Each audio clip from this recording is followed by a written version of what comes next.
Hello, microphone testing. Hello সম্মানিত বন্ধুগণ, এই মুহূর্তে আমাদের সামনে পবিত্র কোরআন থেকে তেলাওয়াত করে আমাদের এই বিশাল গণসংযোগকে মহিমান্বিত করে তুলবে আমাদের সম্মানিত কারি, আন্তর্জাতিক ওয়াখ্যাতি সম্পন্ন সুমধুর কণ্ঠস্বর হযরত মাওলানা টনি বিল্লাহ।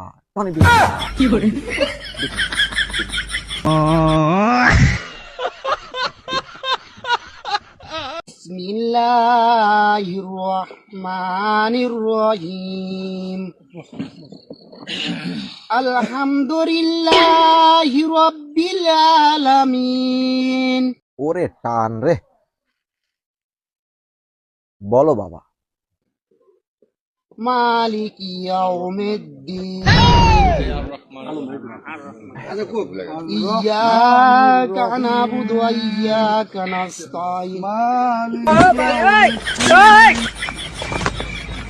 কারি সে পালিয়েছে।